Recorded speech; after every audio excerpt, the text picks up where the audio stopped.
Nowadays, technology seems to be advancing at the speed of light, with companies push to virtual and augmented reality with the goal to advance how we experience the world, or the launching of ChatGPT, which essentially revolutionized artificial intelligence, potentially disrupting people's productivity, or even the rise of different platforms aimed to seamlessly connect people from virtually anywhere.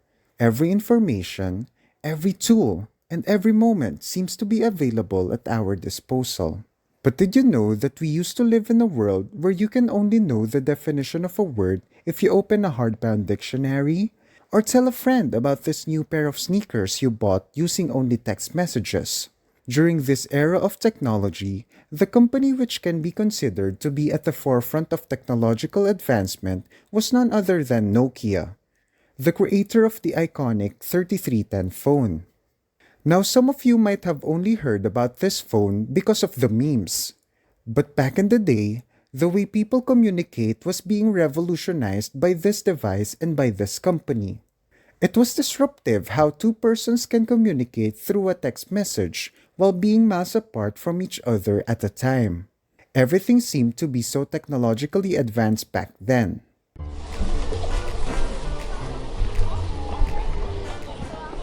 Fast forward to today, and you may have seen news that Nokia as a company is on a long term flop era because of the phones they have been releasing.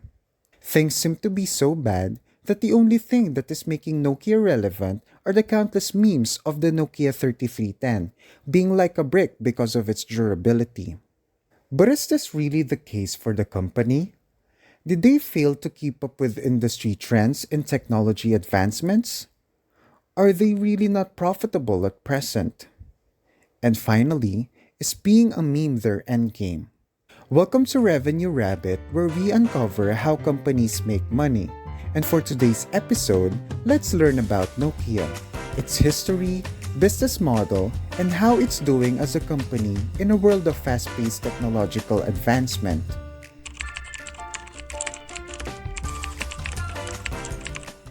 I am a firm believer that the best way to start understanding how a company makes money is to learn about its history. So let's dive into the origins of Nokia through a history lesson. Nokia was founded in 1865 as a single paper mill operation in Finland. If you're wondering what they did back then, they were basically manufacturing paper so people can use them for school or offices. A few decades later, Nokia expanded its business, becoming a conglomerate in the 1960s. A conglomerate simply means a company is made up of different businesses acting independent from each other. These businesses are usually involved in different industries but are all under one parent company. In the case of 1960s Nokia, the company was involved in rubber, cable, forestry, electronics, and power generation businesses.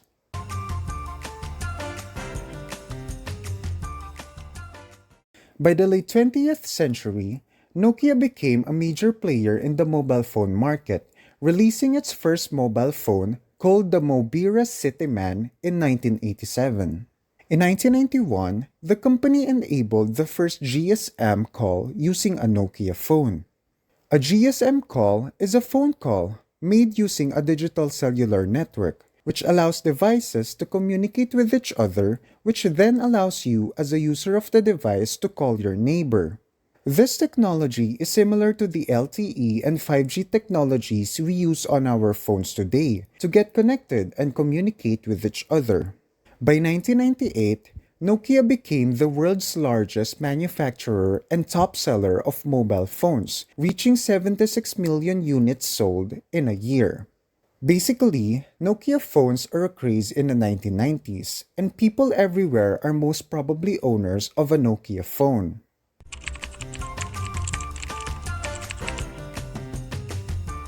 Fast forward to the early 2010s, and we all knew how it turned out for Nokia's brand, let alone their business. Technology was making great progress, and the way our society communicates became more seamless and on a global scale. All thanks to a particular device that disrupted the mobile phones market, the smartphone. Whatever time zone you live in, as long as your smartphone is connected to the internet, your 3G and 4G connection will, at minimum failure, connect you with another person. Whether it's sending a text message, doing a video call, or sharing photos, everything is possible with this brilliant piece of device. Unfortunately for Nokia, the company was not able to keep up with the progress. Despite being the top selling company in the mobile phones category a few decades ago, it would always seem like they were steps behind with every smartphone release they had during the 2010s. But it's not as if Nokia didn't try to keep up with the trends in the mobile phone market at the time. In 2011, the company entered a strategic partnership with Microsoft to create their own smartphone operating system in the hopes of restoring their competitive edge in the industry. They even acquired the wireless network equipment division of Motorola, who was their past competitor in the mobile phones category during their prime years. But year after year during this period, Nokia has been experiencing nothing but negative growth in terms of sales. It's not the end for Nokia though, because in 2016, the company acquired Alcatel-Lucent, including Bell Labs.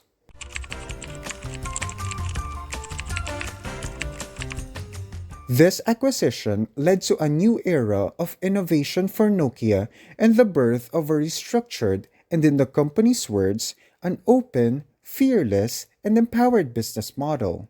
At present, Nokia operates in four business segments, each focusing on a particular sector in the technology industry. The segments include mobile networks, network infrastructure, cloud and network services, and Nokia Technologies, who each have its own dedicated leadership and operations team. These business segments then serve three customer segments, namely communication service providers, enterprise verticals, and hyperscalers.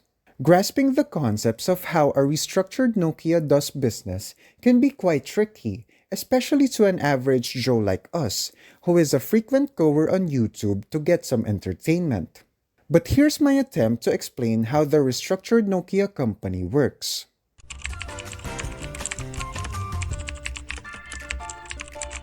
According to Nokia, the mobile network segment focuses on products and services for radio access networks, which covers technologies like 5G until 2G and microwave radio links for transport networks.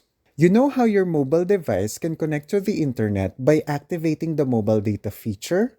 Then once it's activated, there is a small icon that pops up on the top part of your screen which usually reads 4G, LTE, or 5G.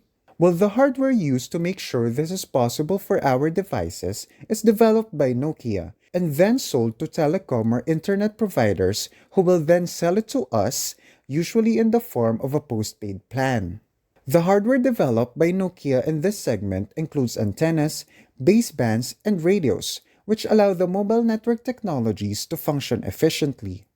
The mobile network segment is Nokia's top-performing segment for 2021 in terms of net sales, having 9.7 billion euros in net sales.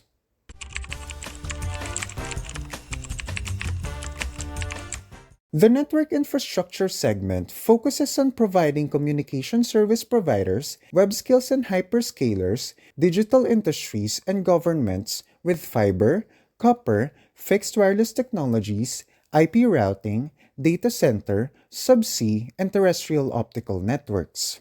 I'm sure you have your favorite website or platform to go to for whatever purpose it gives you. And to be able to access those sites or platforms, you need the internet, which functions as a sender and receiver of information for these sites or platforms. Sending and receiving information through the internet in its crude sense requires the use of cables like a fiber optic line. How information flows through cables is fairly simple in concept. When an information is sent down to a cable, this information is converted into a series of light pulses, traveling throughout a network of cables. The light pulses are then received by a device called a photodetector, which converts a light pulse into an electrical signal.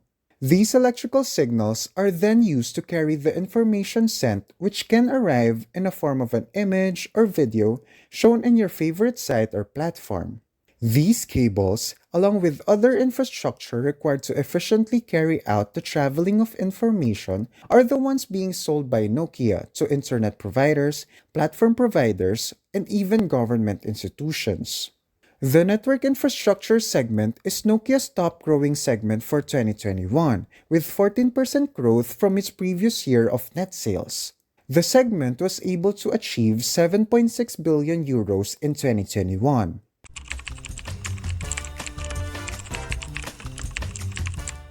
The Cloud and Network Services segment focuses on giving communication service providers and enterprises the ability to deploy and monetize 5G networks and services, cloud-native software, and as-a-service delivery models through its consulting, deployment, and support services. Imagine yourself in this hypothetical scenario.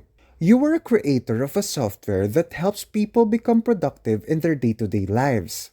The software you created suddenly blew up overnight, gaining millions of users because people apparently need the software to improve their productivity. Clearly, you should scale your software's capacity so it will not constantly crash and be able to serve your users seamlessly. But you don't know the effective way to do it or where to start. This is where the Cloud and Network Services segment come in. They will help you identify the best way to scale your software and be able to implement it to maintain user satisfaction. They will also help you develop a business out of your software to ensure that the costs to run its scaled version are paid for, plus gain a profit for yourself. Finally, they will help ensure that your software runs with minimal errors by supporting you on the technical maintenance of your software. The Cloud and Network Services segment is another lucrative segment of Nokia, having 3 billion euro in sales in 2021.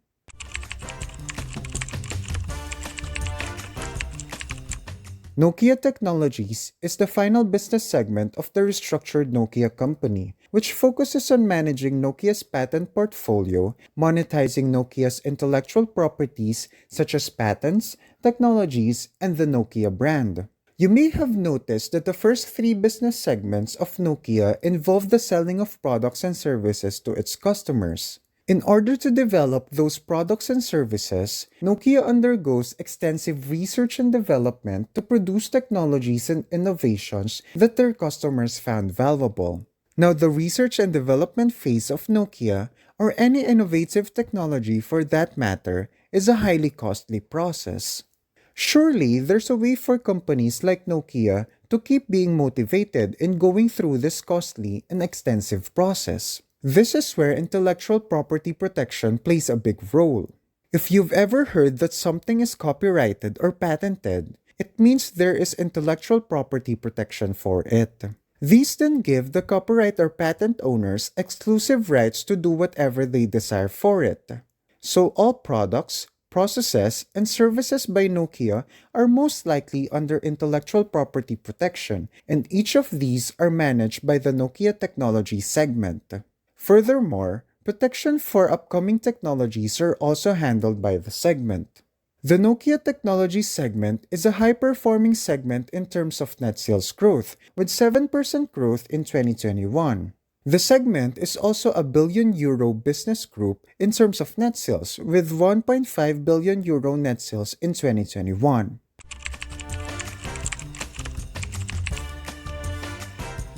It's an exciting mystery how technological advancement will progress in the coming decades for our society. Our way of connecting with each other might be revolutionized into something faster. Our way of life might be disrupted because of technologies that we will find valuable in the future. Fortunately for Nokia, it seems like they are positioning themselves well in this category.